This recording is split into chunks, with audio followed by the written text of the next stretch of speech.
other reason why it is so difficult or next to impossible to leave covert narcissistic mother is because of this instilled self-doubt. She subtly questions your decision and perceptions. Yeah, so regularly the other reason why it is next to impossible or difficult to leave covert narcissistic mother is, because of this instilled, self-doubt. She subtly questions your decisions and perceptions so regularly that you doubt your ability to function independently. She keeps gaslighting, she keeps, manipulating you, and as a result of which you start second guessing and doubting your own capability, your own ability, your decision, your perception, your feeling, your emotion, and as a result of which you are unable to function independently. You are dependent on her for anything and everything. Yeah, you might you know uh, in some ways you might believe that you are independent, but deep down you are dependent on her.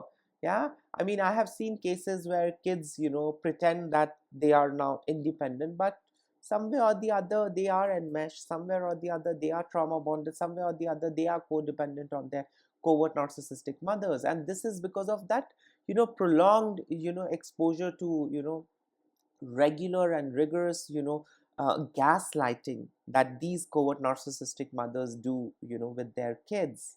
Hey everyone, I hope everyone is doing good and taking good care of themselves. So today I'm going to talk about the reasons why it is very difficult to leave a covert narcissistic mother. And before I get going, I would request you all to like, share, subscribe the channel, hit the notification bell so you guys are updated whenever we put out a new content. So covert narcissistic mothers are expert manipulators, and they operate under the guise of being a victim. Yeah, they keep using their victim card. Yeah, even though they are not victim in the first place, but they keep using that victim card. Yeah, and that's how they get their work done. That's how they have their supply sources on hook. Yeah, narcissistic mothers, I mean covert narcissistic mothers, are by far the worst amongst the narcissists. Yeah, because they uh, can never be healed, they can never be fixed, they can never be alleviated out out of their pain and suffering, because they are good in faking all of these things. Yeah, they fake these things so that they can have more supply sources to do their bidding. They fake being victim because it helps them get a lot of things. Yeah, victim card is an important tool for these covert narcissistic mothers. And kids, of course, they fall for it. Yeah, I mean, every kid wants to help their parent. Every kid wants to alleviate their parents pain. I mean, that's a normal thing. I mean, it's vice versa. Kids want to do things for their parent, parent wants to do things for their children.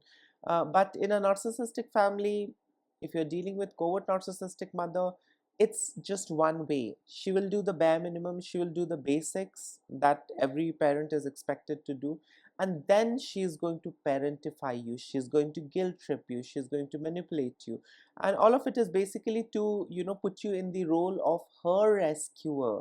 Yeah, these covert narcissistic mothers style of love bombing is search and rescue mission. So they are going to appear to be someone who's messed up and wronged by the entire world, someone who's been abused by the family, the husband, and they are going to stage things in such a way that you will automatically take up the role of their rescue. You will say, okay, don't worry, I'm going to fix everything. Mother, you don't have to worry about anything. Henceforth, I'll take care of this. And with time, you will see that no matter what you do, you are never able to uh, change her condition. She's forever the victim. Yeah, she's forever the martyr, she's forever the hero, she's forever the one who needs rescuing. So these women, I mean covert narcissistic mothers, operate a little differently. Yeah, I mean grandiose are pretty predictable, But with coverts, you cannot predict. Yeah, because coverts are expert in creating chaos, drama, staging themselves as victims. Yeah, and if you trigger them, if you cause them narcissistic injury, then they will project you as the perpetrator, as the abuser. Yeah, covert narcissistic mothers don't hesitate in projecting their children as their abusers. And this is another form of manipulation that they use to control their children better.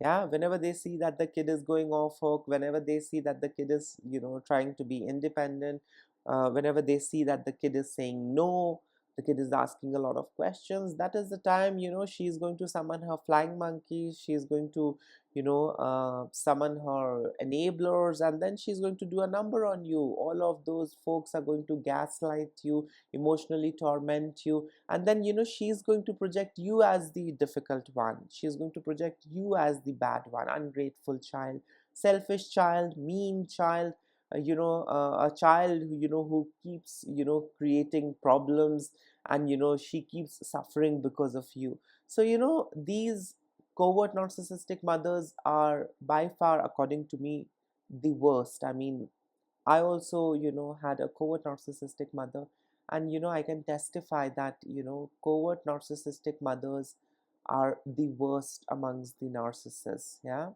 So now coming to the reasons why it is so difficult to leave covert narcissistic mother. Why is it so challenging? Why is it so difficult? Why is it next to impossible to leave covert narcissistic mother? The first reason is silent sabotage of boundaries. Yeah, so this covert narcissistic mother subtly undermines every attempt of yours to set boundary. Yeah, and she's going to disguise it as concern, which keeps you second guessing your own decision to distance. And this makes it very difficult for you to distance yourself from her. You start feeling guilty, you start second guessing, you start you know uh, doubting your own decisions. Yeah, because she's going to keep on undermining every attempt of yours to distance yourself. And she's going to operate under the guise of care, concern, love. She's going to tell you, well, I am really worried about you. You won't be able to manage things all by yourself. I think I will be there next to you. I'll help you out. Yeah, so she is going to stage things in such a way that she will appear as a very caring and concerning mother, who's there to help you and who's there to fix your problem. But all of this is basically to keep you on hook. All of this is basically to stop you from distancing yourself from her. Yeah, so every time you try and distance yourself, every time you try and create some kind of a boundary, she is going to run over all that boundary, all that attempt to distance, by coming up with this notion that she really cares for you, she really loves you, and she doesn't want you to mess up things. Yeah, so she is going to be around. Yeah, and as kids, we start second guessing. Maybe there's something wrong with me. Maybe I might not be able to live alone. Maybe I might mess things up. It's better I have her around. It's better I stick around. Yeah, I let her do things on behalf of me. I let her decide things on behalf of me. Yeah, because she keeps gaslighting you, so you are unable to develop a healthy confidence. You are unable to develop self-worth, self-esteem. You are unable to operate single-handedly all by yourself. You are just not equipped to do things by yourself, and this is because of her constant gaslighting. Yeah, so these covert narcissistic mothers are big time into silently sabotaging boundaries. And that's how they keep you second guessing, that's how they keep you on hook, and that's how they stop you from distancing yourself from her. The other reason why it is so difficult to leave covert narcissistic mother is because of this chronic helplessness narrative. Her constant portrayal of her, self as helpless or frail makes you, feel responsible for her well-being, trapping you in guilt. Yeah. So every time you try and isolate, she's going to, come up with some problem or the other. Oh, I really don't know how to do this. You have got no idea. I am sick. I can't manage this. I don't know, how to do this and that. So she's going to, project herself as, frail, helpless, and, she's going to project herself as weak, uninformed. Yeah, so that, you feel sorry for her, and don't make that decision of isolating yourself or distancing yourself from her. Yeah, you think that, it's my duty to, resolve her problem. It's my duty to take care of her. It's my duty, to fix her problems. Yeah. So these narcissistic mothers, covert narcissistic mothers, are expert in, projecting herself as the victim, helpless victim, poor helpless victim, who doesn't know anything. She's been wronged by the world, and now the only savior is you. Yeah. And all of it is basically to trap you. Yeah, so that you don't distance yourself from her. The other reason why leaving a covert narcissistic mother is next to impossible or very difficult is because of this emotional ambiguity. Yeah, so unlike overt narcissists, her manipulation is often cloaked in kindness, making it hard, to distinguish genuine love from control. So all of that control manipulation is under the guise of care, concern. I suffered so much. I am weak. I am vulnerable. I have been wronged.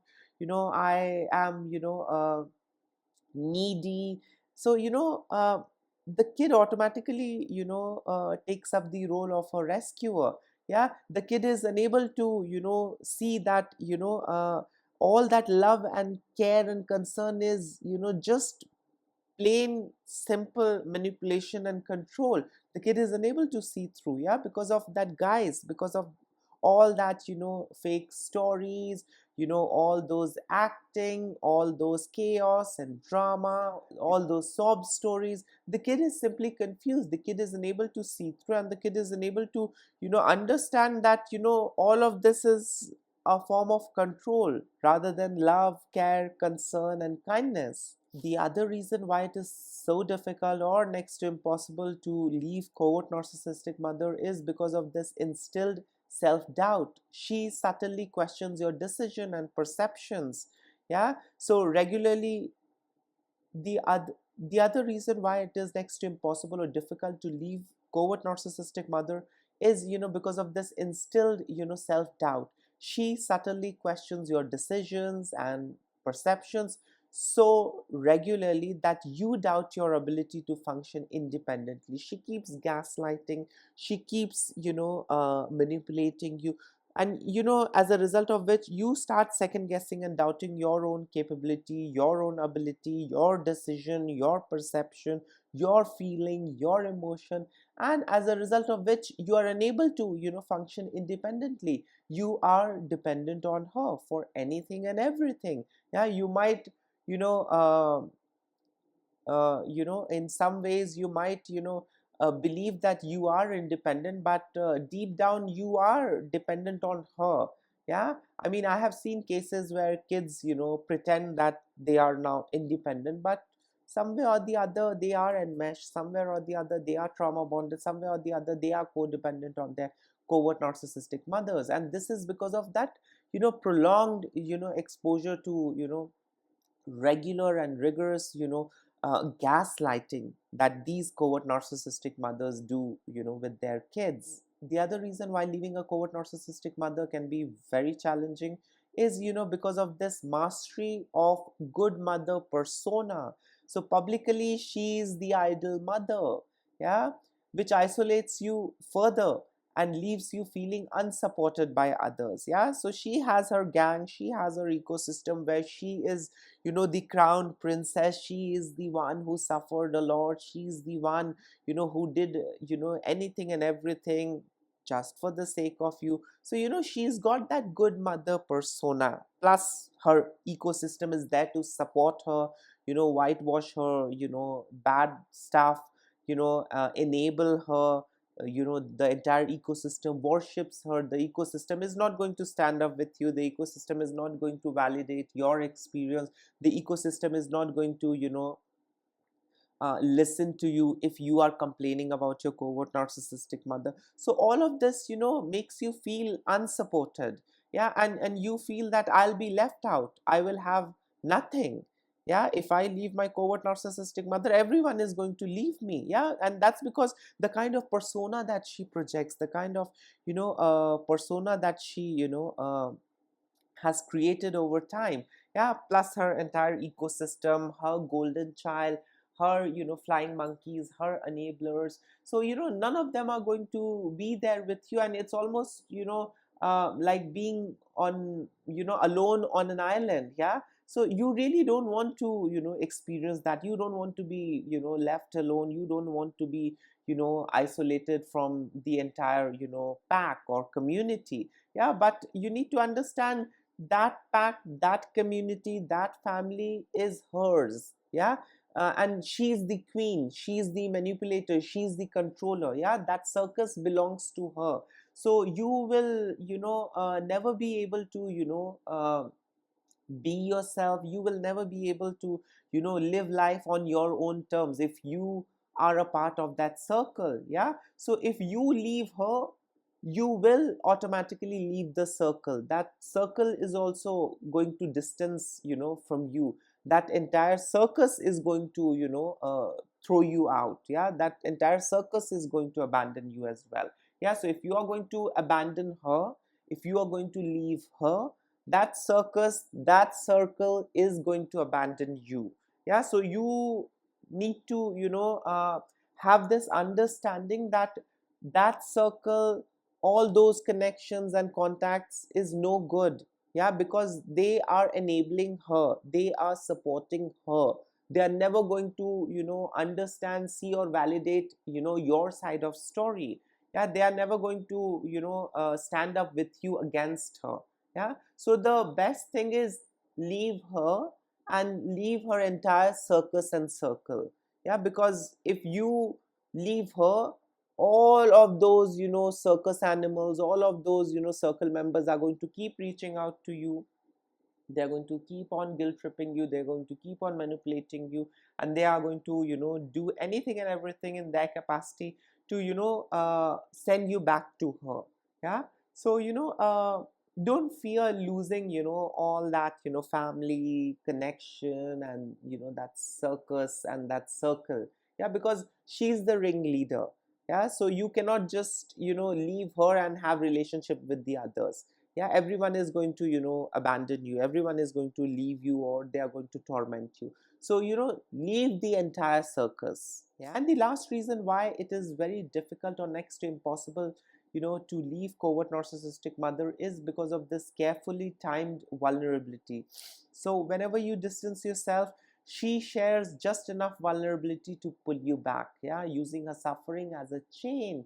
So if she sees that you are withdrawing, if she sees that you are isolating, or if she sees that you are creating some distance, then she's going to come up with some excuse. She's going to create a situation where she's suffering, her health is deteriorating, she's unable to do things. Yeah, she's going to again project herself as the victim. Yeah, as someone who's suffering, and then she's going to again love bomb you. I mean, her style of love bombing is search and rescue mission. So every time you try and be independent, every time you try and isolate yourself, every time you try and distance yourself, she's going to come up with a drama. Yeah, and that drama is to project her self as a vulnerable and needy, and someone who needs care, concern, support, help. Yeah, and that's how again you are with her. You are unable to follow whatever you have decided. Yeah, because you are seeing her helplessness, you are seeing her vulnerability, you are seeing that she's suffering. okay, let me delay the plan, let me delay the plan of moving out of the house, let me delay the plan of distancing myself. I'll do it after a couple of months, once she's healed and she's fit and fine. But if after some time you again decide to distance yourself, and if she sees that you are trying, again she's going to come up with a drama, again she's going to come up with something. Yeah, so all of this is basically to pull you back. She uses her suffering, her pain, as a chain, to tie you, with her. Yeah, so you need to let go. If you are in the process of going no contact, or if you are in the process of distancing yourself from your covert narcissistic mother, you need to understand that she's an actor, she's a very good actor, and all that pain and suffering is basically to keep you trapped. Yeah, and you need to understand that no matter what you do, you cannot alleviate her pain. Yeah, do observe that. Yeah, once you observe that, you will have a better understanding of what you're dealing with. No matter what you do, you can never fix her. No matter what you do, you can never alleviate her pain, you can never fix her problems. Yeah, if you'll fix one problem, another problem is going to come. Yeah, she's going to throw different problems at you, yeah, for you to fix and solve on her behalf. So this is her way of trapping you. Yeah, so if you are distancing yourself, you need to understand that she is the way she is. Yeah, she is a manipulator, she is someone who's not suffering on the inside, but is victim into staging things in a certain way. Yeah, she's victim into projecting things in a certain way, that she's suffering, she's been wronged, lots of story, lots of details, something which you are not supposed to know. She keeps sharing information with you which you are not supposed to know. Yeah, which is irrelevant for you, but she does that so that the story sounds compelling, the story sounds legit, and there is more of an emotional twist to the story. Yeah, so if you are leaving her, or if you are distancing yourself, uh, the best thing is to go ahead and do what's best for you, rather than thinking about her pain and suffering. Because no matter what you do, understand one thing: you can never fix her, you can never fix a problem. Yeah, and once you are able to accept that and understand and see through, you will know what's happening with you. Yeah, so don't get carried away with the suffering, pain. I mean, you will be forever trapped with her if you are going to keep trying to fix her. You will never be able to unchain yourself. You will never be able to break those chains. Yeah, and these women, I mean, covert narcissistic mothers, they are expert in playing victim. So no matter what you do, you can never heal them or fix them, or make them strong. And this is because they are faking it. They are not genuinely weak, they are not genuinely vulnerable, they are not genuinely suffering. Yeah, because I'll give you an example. I knew this woman, I mean, she's related to me, I mean, from my husband's side. And this woman made her way back in our life by playing victim, that she's suffering from some disease and some health issue. And that's how she made her way back in our life. I mean, I was isolating, I was distancing myself from her. But she is a covert narcissist, and she made her way by creating this situation where she's very ill, she's unable to do things. And I mean, she is from my husband's side relative. So she started doing all those drama, and then my husband was very much carried away. He was like, okay, let me help her, let me bring her to our place and fix her and all of that. And I mean, I was against it because I knew that she was a bitch, and I knew that she's manipulative, and she's I mean, crazy. I mean, she's just nasty.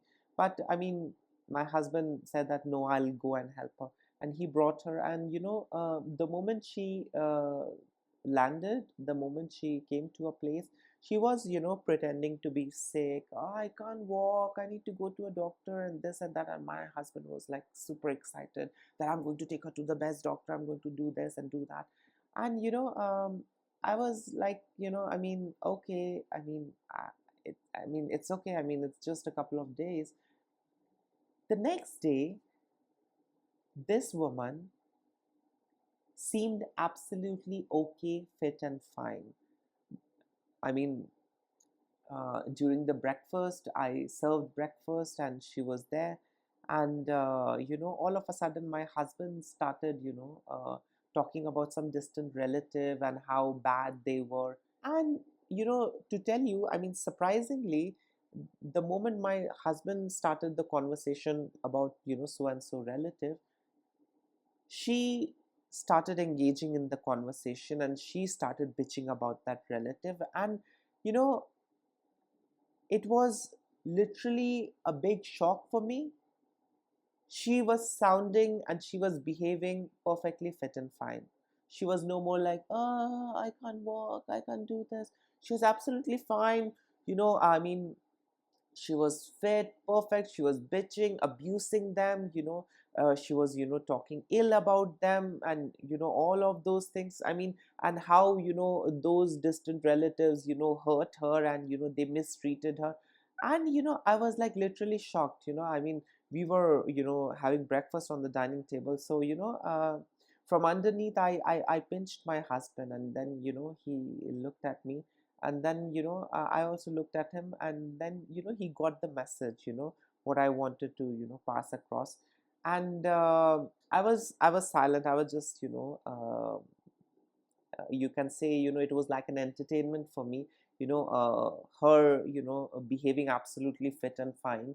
Yeah, I mean, the moment my husband started talking about a certain relative, and then my husband also stopped talking about it. And she went on blabbing, she went on complaining, she went on abusing, and she went on talking hell lot of things about those relatives for at least 4 hours non-stop. And we were just sitting and watching. And that was the time my husband also realized what he was dealing with, because he's a kind of a person who doesn't buy anything and everything that I say. Yeah, I mean, he wants to experience it, he wants to see it. I mean, he does listen, I mean, he does respect my boundaries.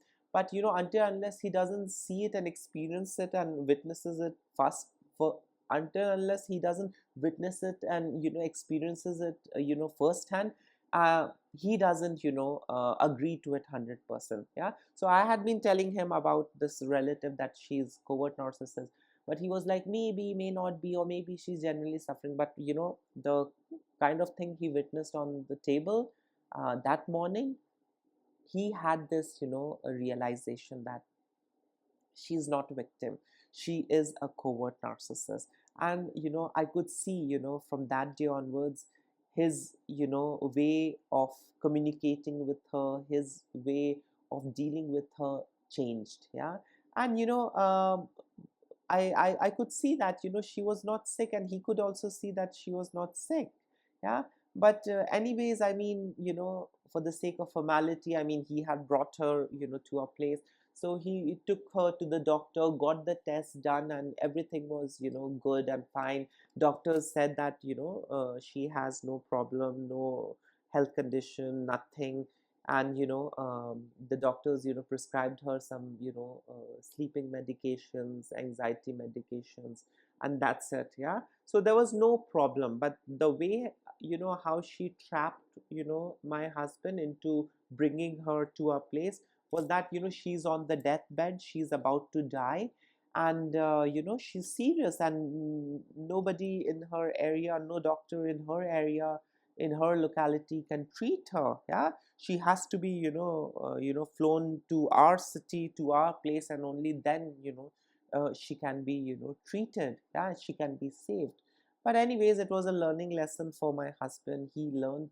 And things change. Yeah, from that day onwards, he had this radical acceptance that she is not a victim, she's a covert narcissist, yeah, who's victim into playing victim, yeah. And he's a very good person, my husband, and he likes helping people. But when he sees things, when he has this understanding and realization, when he experiences first-hand things, and then things change, yeah. uh, he is someone who's easily manipulated, yeah.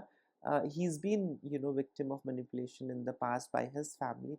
So he is innocent, he believes everyone, yeah.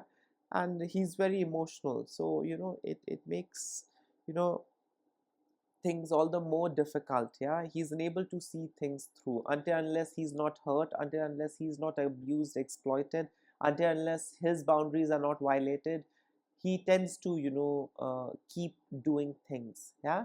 So it was a lesson learned for my husband, yeah. So yes, these were some of the reasons why it becomes difficult to go no contact with covert narcissistic mothers, yeah. In case if you would like to add in something, you can always comment below. Till then, take care of yourself. Lots of love and blessings to all of you. Bye.